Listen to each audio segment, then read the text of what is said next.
Pikiran yang tertutup sangat berbahaya ketika dia bicara. Ketika pikiran diam, seluruh alam semesta akan menyerah. Apa maksudnya? Pikiran diam itu seperti apa? Pikiran diam itu adalah pikiran ingin disukai. Ya jawab dong. Ingin tidak disukai.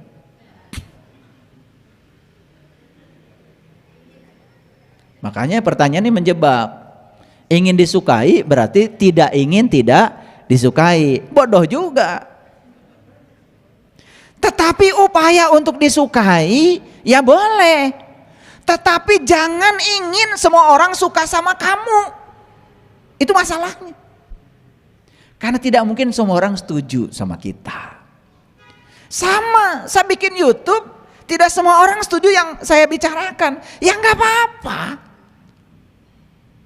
Dan saya tidak akan berubah ketika ada yang tidak setuju. Itu jadi kritikan buat saya supaya saya lebih bijaksana ketika bicara. Saya pandang secara positif saja. Makanya saya terima yang setuju, saya terima juga yang tidak setuju. Makanya saya tenang-tenang saja. Ngerti maksud saya? Oke. Tapi kalau ingin disukai tanpa kita memaksa orang lain harus suka, nih catat omongan saya. Satu, belajar penuh perhatian pada orang. Ketika orang lain diperlakukan seperti kamu perlakukan diri kamu sendiri, saya kira semua akan lebur, semua akan cair. Sebetulnya orang lain tidak suka sama kita karena kita tidak bisa memperlakukan orang lain seperti kita memperlakukan diri kita sendiri. Kita ingin diperlakukan orang lain terhormat, tetapi kita tidak punya perasaan untuk memperlakukan orang lain terhormat. Ini soal perhatian. Yang kedua, berikan pengaruh yang baik. Siapapun orang yang ngasih pengaruh yang baik pada seseorang, saya yakin akan dirindukan. Saya senang kalau ketemu Bunda A, Ayah B. Kenapa? Karena kalau ketemu beliau itu, saya tuh jadi semangat, bergairah. Saya bingung jadi tercerahkan, saya gelap jadi diterangi. Kan ada orang yang bawaannya kalau kita bingung malah tambah bingung ketemu dia. Betul nggak? Iya. Ada orang yang bawaannya kita benci pada si A malah dikasih pupuk yang luar biasa semakin benci. Si A itu oh iya betul. Wah. Yang ketiga percaya diri. Nih saya kasih tahu ya. Kalau kita sudah percaya pada diri kita sendiri, maka alamiahnya orang lain percaya sama kita. Dan orang-orang yang dirinya sendiri saja sudah tidak dipercaya oleh dirinya, jangan berharap orang lain akan percaya sama kamu. Yang keempat, ramah. Apa susahnya sih? Ramah.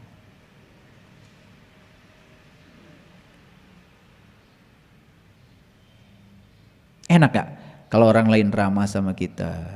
Betul gak? Iya. Oh ya, apa kabar?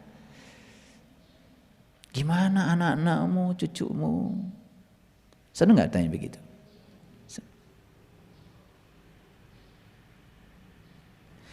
Yang kelima, tenang dalam bicara.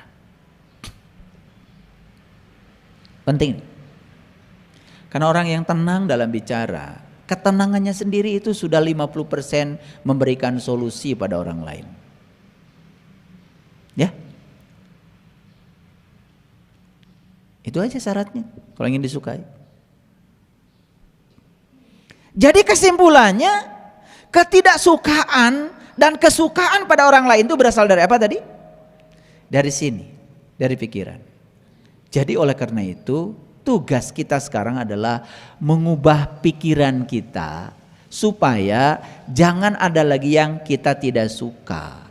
Karena yang tidak suka akan menimbulkan sebel, sebel menimbulkan benci, berikutnya timbul amarah.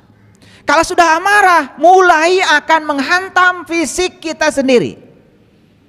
Nih saya kasih tahu, sudah ditemukan risetnya, migrain, hipertensi, ya, mah, teu cager-cager. Itu semua berasal dari amarah. Makanya hari ini saya akan berikan ilmu luar biasa. Karena nanti akan saya kasih tahu gimana caranya mengubah amarah menjadi cinta. Bisa, karena amarah itu energi. Bisa. Yuk, tahap demi tahap dulu. Mari kita lihat sekarang pikiran kita. Berulang kali saya sering mengatakan bahwa pikiran ini ibarat parasut. Parasut tahu? Ya, orang terjun payung, parasutnya terbuka. Dia kendalikan tuh. Mau hinggap di mana bisa. Tapi orang terjun payung, parasutnya nggak terbuka. Dia akan jatuh nyungsep. Kita sering jatuh kenapa? Karena pikiran kita tidak terbuka. Kapan pikiran kita terbuka? Ketika aku kita, ego kita, ya, itu masih terlalu kuat.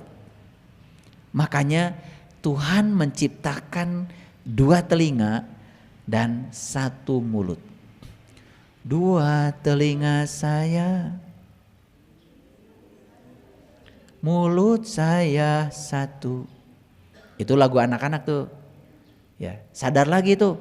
Sesekali kalian ini yang sudah taman kawak-kawak nyanyi lagu itu supaya sadar. Ya kan? 2 mata saya, 2 telinga saya, 1 mulut saya. Itu menyadarkan. Kenapa harus disadarkan 2 telinga 1 mulut? Banyak melihat, banyak mendengar, tetapi jangan cepat-cepat bicara. Itu maksudnya kan, pesannya begitu. Paham? Nah, pikiran yang tertutup sangat berbahaya ketika dia bicara. Ketika mulut terbuka, pikiran tertutup sangat berbahaya. Yang keluar adalah persepsi, yang keluar adalah penilaian pribadi yang sepihak. Makanya Lao Tse mengatakan, siapa yang mendengar sepihak, dia sudah berada dalam kegelapan. Tapi siapa yang mendengar 2 pihak, maka dia akan dalam terang benderang. Hati-hati ya, mendengar sepihak itu kegelapan. Makanya saya kalau mendengar ini saya diam aja. Karena saya baru mendengar sepihak dan saya sadar itu kegelapan. Kalau saya itu respon dan saya memberikan kesimpulan, sangat berbahaya. Karena saya masih belum mendengar dari 2 pihak. Itu penting. Ini soal kebijaksanaan ya. Ya? Iya. Kalian harus dibentak sedikit. Ketika pikiran diam, seluruh alam semesta akan menyerah. Apa maksudnya? Pikiran diam itu seperti apa? Pikiran diam itu adalah pikiran yang terkendali. Siapa pengendali pikiran? Kesadaran. Makanya kita belajar kesadaran untuk mengendalikan pikiran. Manusia bisa mengubah hidupnya dengan mengubah cara berpikirnya. Setuju? Kan saya sudah bilang, nasib itu ditentukan oleh karakter. Karakter ditentukan oleh kebiasaan. Kebiasaan ditentukan oleh tindakan. Tindakan dilahirkan oleh kata-kata. Kata-kata dilahirkan oleh pikiran. Jadi sebetulnya nasib itu ujungnya, tapi awalnya pikiran. Makanya mengubah nasib adalah mengubah pikiran. Ini sudah saya jelaskan di kajian yang sebelumnya. Paham ya? Oke. Jangan tinggal di masa lalu. Jangan bermimpi tentang masa depan. Pusatkan pikiran saat ini. Ini yang disebut dengan mindfulness. Makanya saya mengajarkan olah nafas 4, 7, 9. Tarik napasnya hitungan 4. Tahan napas hitungan 7. Buang napas hitungan 9. Sehingga ada saldo. Narik napasnya 4, buang napasnya 7. Sehingga yang masuk dengan yang keluar tidak sama. Sehingga respon kita terhadap sesuatu selalu tenang. Itu pentingnya mindfulness. Itu jangan dianggap remeh. Ya, tarik napas yang dalam. Hitungan 4.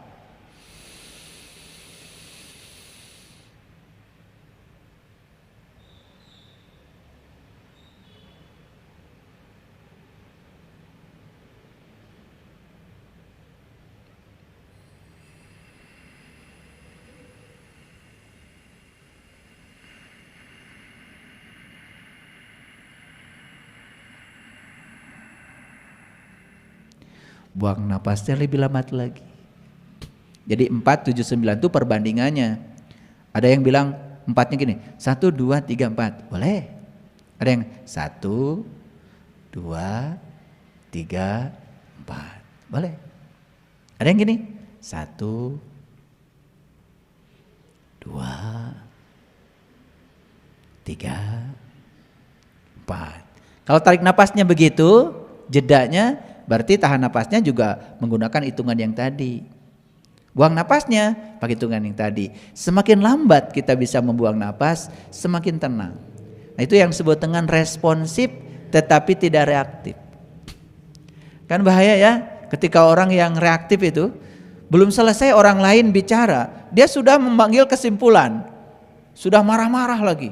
Wah, itu ya. Makanya yang seperti itu pasti migrain,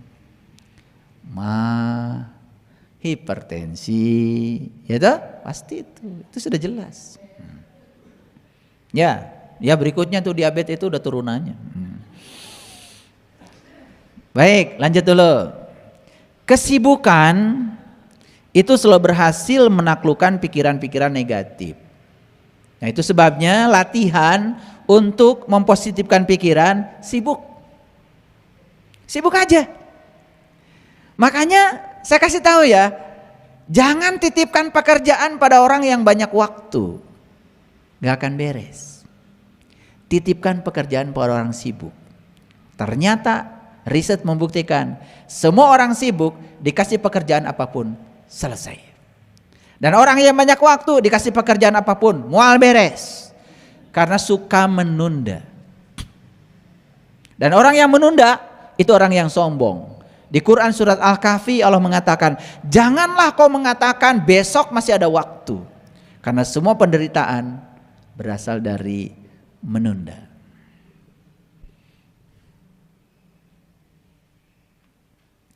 Wajar bila teman-temanmu meragukan apa yang kau perjuangkan saat ini. Karena pikiran mereka belum tentu semaju pikiran. Disinilah pentingnya. Jangan terpengaruh oleh pikiran orang. Disinilah pentingnya kita menjadi diri sendiri. Itu namanya percaya diri. Jangan setiap orang berbicara direspon. Nah, ketika pikiran kita menjadi tawanan pikiran orang lain, selama itu kita akan gagal menjadi diri kita sendiri. Itu penting.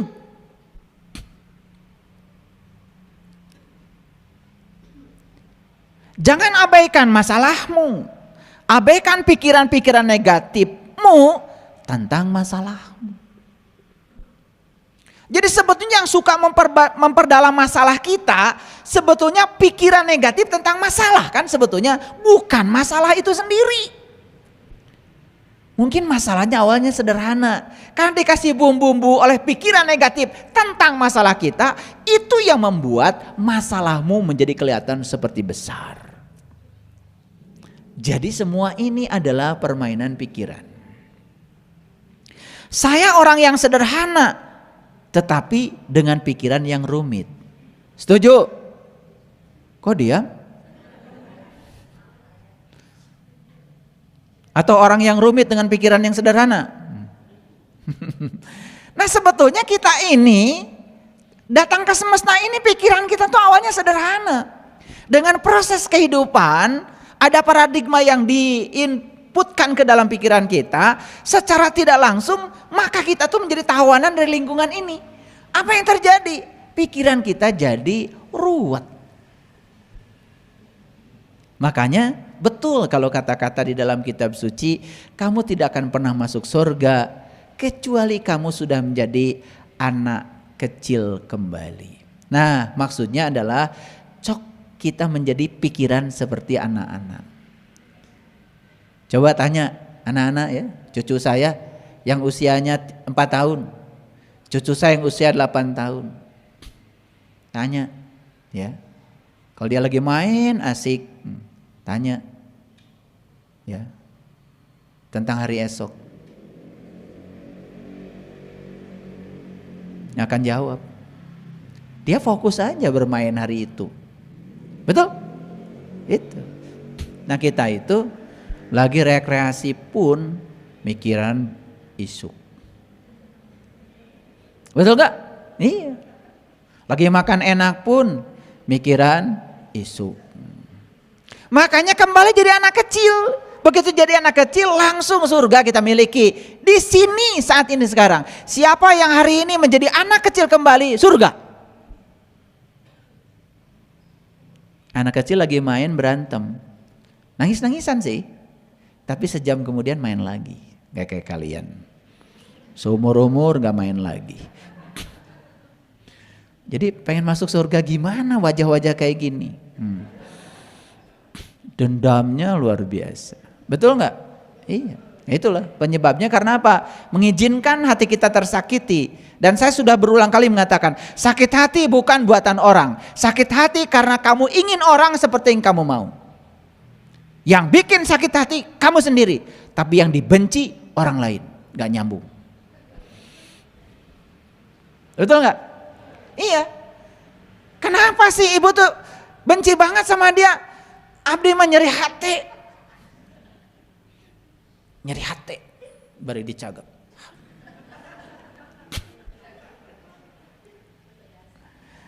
Begitu sadar nyeri hati teh buatan dirina sorangan, baru sadar. Nu dipingawewa batur, dipikangewa batur, padahal penyebab sakit hati maneh. Nah, make ngewa ka batur. Kan gak nyambung.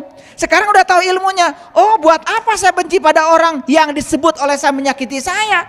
Kan sebetulnya sakit hati bukan buatan dia. Saya ingin dia seperti yang saya mau. Bebaskan keinginan pada dia. Hilang tuh sakit hati. Maka benci pun akan hilang. Ini namanya merubah mindset. Ini ilmu mahal nih. Mahal. Ya. Dan saya tidak banyak bicara ayat sekarang. Ayatnya satu aja yang tadi. Cukup landasannya. Tapi saya berbicara praktek kehidupannya. Untuk kesadaran. Pikiran tumbuh jika digunakan. Melemah jika tidak digunakan. Makanya pikiran itu harus digunakan. Kapan kita bisa menggunakan pikiran? Saat kita bisa mengendalikan pikiran. Jadi menggunakan pikiran itu saat pikiran bisa dikendalikan oleh kita. Bukan pikiran menggunakan kita. Maaf ya, ada salah kaprah dalam hidup kita. Saat pikiran menggunakan kita, kita menganggap pikiran sedang kita gunakan. Padahal pikiran sedang di luar kontrol kita sendiri. Hidup itu sesungguhnya sederhana. Yang membuat rumit adalah pikiran kita sendiri. Jadi semua keruwetan hidup itu berasal dari pikiran. Coba, ruwet gak hidup? Ketika suka pada si A, tidak suka pada si B. Ruwet gak? Ruwet. Bingung kan? Ya.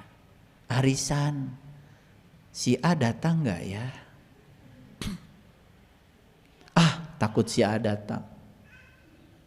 Padahal itu pikiran saja. Ruwet kan?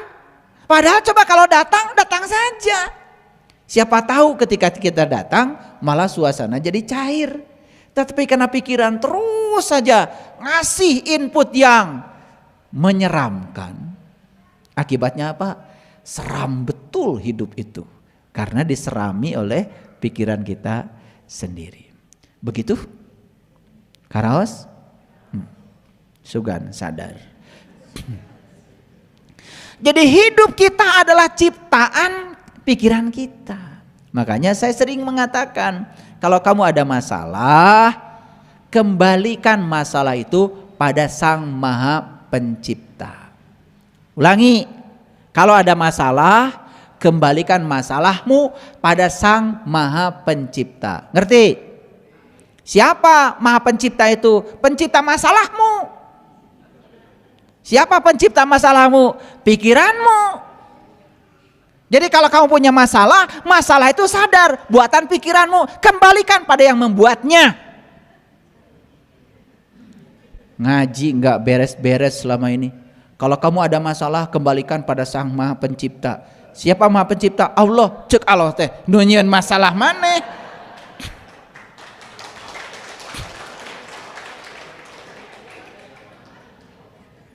Karunya tuh Allah teh ketempuhan wae. Alif lam mim. Kita nggak tahu. Karena kebodohan kita langsung bilang, hanya Allah yang tahu. Kasihan Allah. Makanya kita ini dikit-dikit Allah, dikit-dikit Allah. Karunia tuh Allah. Kalau kamu punya masalah, kembalikan pada Sang Maha Pencipta. Pencipta apa? Pencipta masalahmu. Siapa pencipta masalah? Kan pikiranmu. Balikin dari kepikiran. Sok telusuri, dari mana ini masalah? Apa masalahmu? Sakit hati? Telusuri. Sakit hati itu buatan saya. Karena saya ingin orang lain seperti yang saya mau. Ketika dia tidak seperti yang saya mau, saya sakit hati. Geningan sakit hati buatan orang. Sekarang mah saya akan nerima orang lain apa adanya. Saya tidak punya keinginan pada orang lain. Saya punya keinginan pada diri saya saja. Selesai? Ini ngaji kecerdasan. Karena kalian tuh selama ini setiap masalah serahkan ke Allah. Setiap masalah serahkan ke Allah. Karunia tuh Allah teh jadi sampah masalah. Makanya masalah kita nggak beres-beres. Karena setiap ada masalah diserahkan kepada pihak lain. Lain diurus ke sorangan. Kartos. Sugan tuh dibolekerkeun kieu mah. Ngalarti. Maka kita harus menang dalam pikiran sebelum menang dalam kehidupan. Saya yakin ya, setiap orang yang memenangkan kehidupan adalah orang yang sudah berhasil memenangkan pikirannya. Dan semua orang yang dikendalikan oleh pikirannya selalu kalah dalam kehidupan. Jadi kalau kita tidak bisa menikmati berkah kehidupan, satu penyebabnya, karena Anda belum bisa mengendalikan pikiran Anda sendiri. Apa yang sulit? Yang sulit biasanya adalah pikiran kita sendiri, bukan? Betul nggak? Mau ngaji ke sini, kan tidak sulit. Yang dari Malaysia saja bisa datang. Kenapa? Ini dari Malaysia bisa datang, kenapa? Karena tidak berpikir sulit. Padahal, ya, Pak Awang itu dari Kelantan. Kelantan ke Kuala Lumpur berapa jam? 7 jam. Naik apa? Bus. Dari Kuala Lumpur terbang ke Jakarta. Berapa jam? 2 jam. Dari Jakarta naik travel ke Bandung. 6 jam. Kalau itu semua dipikirkan, sulit. Dan gak nyampe di sini. Tapi dijalani aja, naik bis, happy, tidak ada yang ditunggu, tidak pengen cepat sampai. Semua perjalanan dinikmati, episodenya nyampe di sini penuh dengan sukacita. Kan keren. Apa yang sulit dalam hidup? Yang sulit adalah pikiran kita sendiri. Kalau begitu, adakah kesulitan dalam hidup? Gak ada. Jadi kalau begitu, semua orang yang sering mengatakan, itu sulit, berarti dia belum beres pikirannya.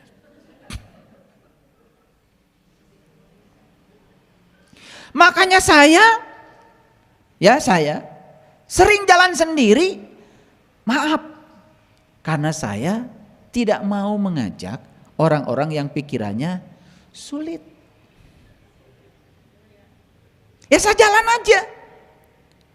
Karena orang yang berpikiran sulit, selamanya sulit. Dan kalau saya bersama dia, saya jadi keracunan sulit.